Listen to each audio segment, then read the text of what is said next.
வணக்கம் மக்களே, நான் உங்கள் ஸ்ரீதர். நீங்கள் பார்த்துட்டு இருக்கிறது சில்லி பீஸ். இன்றைக்கி நம்ம சேனலில் என்ன பார்க்க போகிறோம்னா சிக்கன் குருமா தான் பார்க்க போகிறோம். இந்த சிக்கன் குருமா பார்த்தீங்கன்னா நார்மலாக இந்த இட்லி, தோசை, பூரி, சப்பாத்தி, அதுக்கப்புறம் நெய் சாதம், தேங்காய் சாதம் இதுக்கெல்லாம் ரொம்ப நல்லாயிருக்கும்.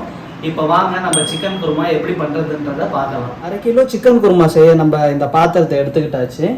இப்போ வந்து பார்த்தீங்கன்னா இதில் ஒரு 3 டேபிள் ஸ்பூன் ஆயில் விடுறேன். எண்ணெய் சூடான பிறகு நான் ஒரு பெரிய வெங்காயத்தை பொடிசாக கட் பண்ணி வச்சுருக்கேன். அதை இதில் ஆட் பண்ணிடுவோம். இப்போ இந்த வெங்காயத்தை நல்லா எண்ணெயில் ஃப்ரை பண்ணிக்கலாம். இப்போ வெங்காயம் வந்து 50% வெந்துருச்சு. இந்த கண்டிஷனில் நம்ம ஒரு tablespoon ginger garlic paste add பண்ணிடுவோம். ஜிஞ்சர் கார்லிக் பேஸ்ட்டு பச்சை வாசனை போகிற வரைக்கும் நல்லா வதக்கிட்டோம். ஜிஞ்சர் கார்லிக் பேஸ்ட் நல்லா வதக்கிட்டோம். இப்போ வந்து பார்த்தீங்கன்னா ஒரு 3 விரல் அடங்குற மாதிரி புதினா எடுத்து வச்சுருக்கேன். அதை இதில் ஆட் பண்ணிக்கிறேன்.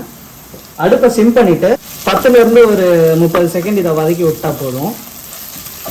புதினா போட்டு ஒரு 20 செகண்ட் நம்ம வதக்கியிருப்போம். இந்த டைமில் வந்து ஒரு தக்காளி ஆட் பண்ணுறேன். இது வந்து பார்த்தீங்கன்னா ஒரு பெரிய சைஸ் தக்காளி பொடிசாக வெட்டியிருக்கேன். அதை இதில் ஆட் பண்ணிக்கிறேன். தக்காளி ஆட் பண்ணோன்னே நான் வந்து 1/2 டேபிள் ஸ்பூனுக்கும் கம்மியாக சால்ட் ஆட் பண்ணிக்கிறேன். இப்போ தக்காளியை நல்லா வெங்காயத்தோடு சேர்த்து வதக்கிக்கலாம். தக்காளி வந்து பார்த்திங்கன்னா லைட்டாக குக் ஆகணும். ஸோ அதனால் இதை ஒரு 3 மினிட்ஸ் குக் பண்ணுவோம். அடுப்பு பார்த்திங்கன்னா இப்போ மீடியம் ஃப்ளேம் வைக்கிறேன். தக்காளி பார்த்திங்கன்னா ஒரு 3 மினிட்ஸ் நல்லா குக் பண்ணிட்டோம், மசிஞ்சிருச்சு. இந்த டைமில் அடுப்பை ஸ்லோ பண்ணி நம்ம சிக்கனை ஆட் பண்ணிடலாம். நான் வந்து 1/2 kg சிக்கன் வந்து ஸ்கின் பீல் ஆஃப் பண்ணி எடுத்திருக்கேன். ஸோ அதை இதில் ஆட் பண்ணிக்கலாம்.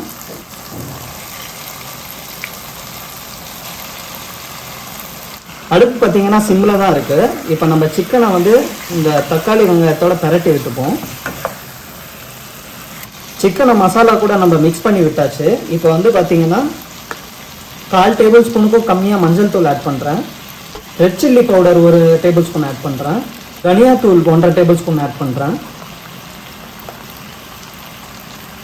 ஜீரகத்தூள் 1/2 டேபிள் ஸ்பூன் ஆட் பண்ணுறேன். இப்போ இது எல்லாத்தையும் நல்லா சிக்கனோட சேர்த்து மிக்ஸ் பண்ணிடலாம்.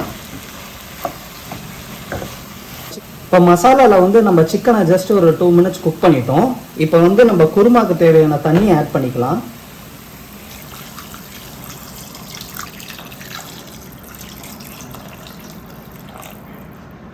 நான் வந்து பார்த்தீங்கன்னா ஒரு 500 to 600 ml தண்ணி ஆட் பண்ணியிருப்பேன். உங்களுக்கு கட்டியாக வேணும்னா கம்மியாக ஆட் பண்ணிக்கோங்க. நல்லா தண்ணியாக வேணும்னா இன்னும் எக்ஸ்ட்ரா கூட ஆட் பண்ணிக்கலாம் தண்ணி. இப்போ இது எல்லாத்தையும் நல்லா மிக்ஸ் பண்ணி விட்டு அடுப்பை மீடியம் ஃப்ளேமில் வைக்கிறேன். இப்போ வந்து நம்ம இதை மூடி போட்டு ஜஸ்ட் கொதி வர வரைக்கும் வெயிட் பண்ணுவோம். நம்ம மூடி போட்டு 1 நிமிஷம் தான் வச்சுருப்போம். இப்போ வந்து பார்த்திங்கன்னா குழம்பு கொதிக்குது. இப்போ அடுப்பை சிம் பண்ணி இதை ஜஸ்ட் ஒரு 10 to 15 மினிட்ஸ் வச்சா போதும், சிக்கன் வெந்துடும். இப்போ சிக்கன் பார்த்திங்கன்னா லோ ஃப்ளேமில் வந்து ஒரு 10 மினிட்ஸாக குக் ஆகுது. இது வந்து ஃபுல்லாக குக் ஆகிருக்கும், சிக்கன் வெந்திருக்கும். இப்போ சிக்கன் குருமாவுக்கு வந்து பார்த்திங்கன்னா நான் ஒரு பெரிய பத்தை தேங்காய் பொடிசாக வெட்டி மிக்சியில் போட்டிருக்கேன். அப்புறம் வந்து 1/4 டேபிள் ஸ்பூன் வந்து கசகசா ஆட் பண்ணுறேன். 1/2 டேபிள் ஸ்பூன் சோம்பு ஆட் பண்ணுறேன். 3 முழு முந்திரி ஆட் பண்ணி இதில் தண்ணி ஊற்றி பேஸ்ட்டாக அரைச்சி இதில் ஆட் பண்ணிடுவோம். நான் உங்களுக்கு அரைச்சிட்டு வந்து காமிக்கிறேன்.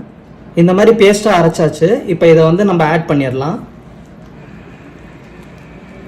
ஜார் அலசி அந்த தண்ணியும் இதில் ஆட் பண்ணிடுறேன். இப்போ அடுப்பை மீடியம் ஃப்ளேம் பண்ணி இதை நல்லா மிக்ஸ் பண்ணி விட்டுருவோம். தேங்காய் அரைச்சி ஊற்றி ஒரு 3 மினிட்ஸ் இதை நம்ம நல்லா கொதிக்க விடுவோம். நம்ம அரைச்ச தேங்காவை ஆட் பண்ணி இப்போ ஒரு 3 மினிட்ஸ் இதை லோ ஃப்ளேம்லேயே குக் பண்ணிட்டோம். இந்த டைமில் பார்த்தீங்கன்னா நம்ம குருமாக்கு சால்ட்டை செக் பண்ணிடலாம். சால்ட் வந்து பார்த்திங்கன்னா கம்மியாக இருக்குது. நான் வந்து ஒரு 1/2 டேபிள் ஸ்பூன் ஆட் பண்ணுறேன். நல்லா மிக்ஸ் பண்ணி விட்டுப்போம். இப்போ கடைசியாக பார்த்தீங்கன்னா 1/4 table spoon garam masala add பண்ணுறேன்.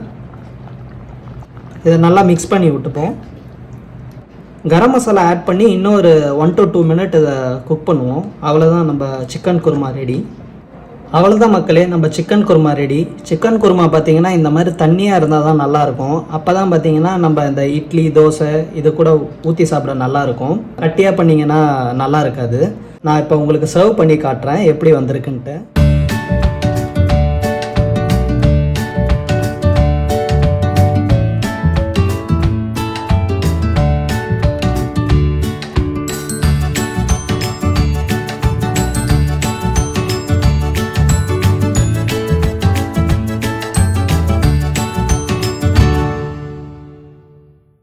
மக்களே, சிக்கன் குருமா ரெடி. நீங்களும் இந்த சிக்கன் குருமாவை நான் சொன்ன அளவுகளோட உங்க வீட்டில் செஞ்சு பாருங்க, நல்லா வரும். இந்த வீடியோ பிடிச்சிருந்தா மறக்காம லைக் பண்ணுங்க, உங்க ஃப்ரெண்ட்ஸ் அண்ட் ஃபேமிலிக்கு ஷேர் பண்ணுங்க, நம்ம சேனலுக்கு சப்ஸ்கிரைப் பண்ணுங்க.